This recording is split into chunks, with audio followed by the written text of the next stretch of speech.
The stakes are never higher than when buying your first home. And in this video, you're going to learn how to lower your monthly costs, get access to free money, yes, free money, and reduce your purchase price after you sign a contract. It is possible. Once you know how, it's not hard. So let's get right into it.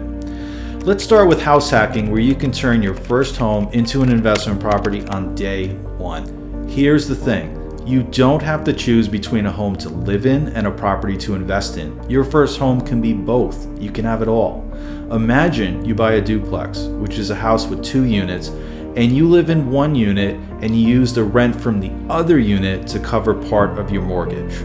When people think of a first home, everyone thinks of a single family house. But buying a 2, 3, or even 4 unit property can change your financial life forever.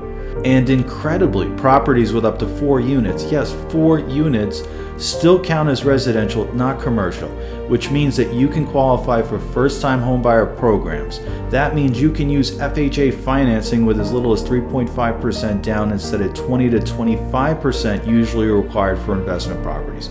Isn't that amazing? Let's make sure that this is clear. You can buy a property and have a mortgage for $3,500 a month, rent the other unit for $2,200, and live in your unit for the difference of $1,300. In other words, you can live for less, all while building equity and wealth. It does not get better than that. And lenders will add the projected rent to your income so you can qualify for higher priced properties and build wealth faster because you're getting appreciation on a larger asset.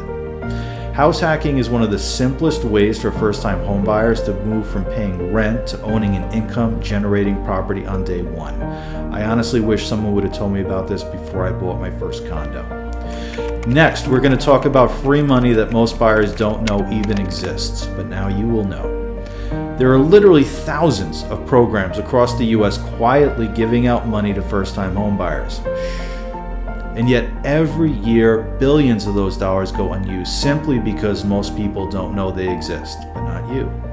Across the U.S., more than 2,000 down payment assistance programs exist run by state, county, and city housing agencies. They offer grants and forgivable loans that can be used to cover 3.5% of your purchase price. And in addition to those down payment programs, there are more programs that cover closing costs, another 2 to 5% of the purchase price. And there's no catch. You just have to be a first-time home buyer, work with an approved lender, and live in the home for a certain number of years. And incredibly, there are even programs for people on housing assistance. HUD has a homeownership voucher program that converts Section 8 rental assistance into support for a mortgage payment. There's also a Good Neighbor Next Door program that offers a 50% discount on HUD-owned homes for teachers, police officers, firefighters, and EMTs. Did you hear that? 50% discount. That's half off. Imagine you're cutting your purchase price in half with just a $100 down payment through FHA financing. Every single teacher, police officer, firefighter, and EMT should be jumping on top of this right now. These are just 2 examples of programs, but there are so many designed to help you buy your first home. Just work with an agent or lender who's well-versed in these programs and you'll be all set to take advantage. And if you want to reach out to me, I can also do my best to try to help you. My contact information is in the comments below. Now, I'm going to tell you how to use the inspection to negotiate credits and repairs. Here's how it works. Before you sign the contract, the seller usually will have a bit more leverage in the negotiation, especially if it's a seller's market. But after the inspection, some of that leverage shifts toward the buyer because the seller's not going to want to walk away and have to put the property back on the market and disclose to future buyers whatever you discovered in the home inspection, which they do in many states. Sellers expect repair requests, and the good thing about inspection findings is that they're objective and documented. You didn't just come up with this yourself. This supports your negotiation position. So, suppose the inspector finds a roof and furnace near the end of its useful life. You could get a quote for replacement and negotiate a $10,000 credit. The great thing about credits is they reduce the cash that you need at closing. Or instead of a credit, if you want, you can ask that the seller make the repairs before closing. The important thing is prioritization, and this is what most people get wrong.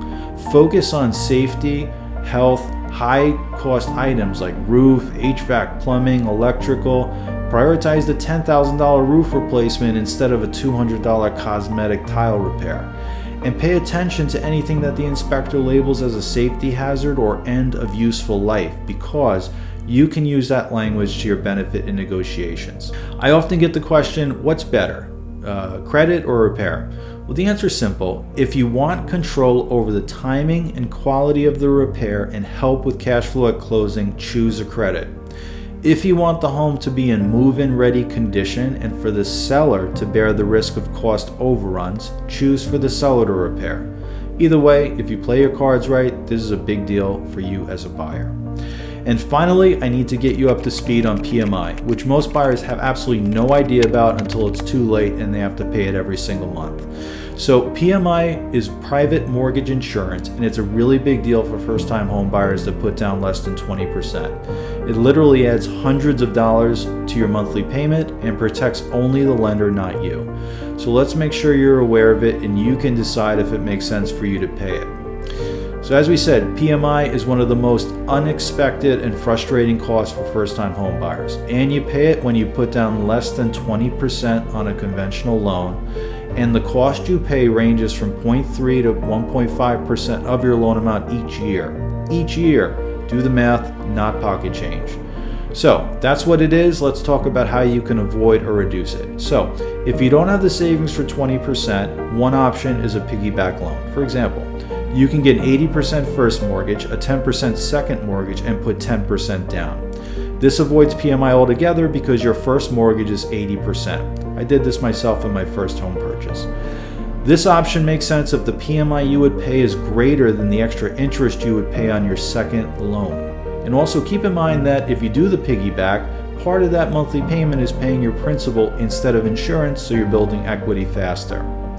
If you're a veteran or active duty, thank you for your service.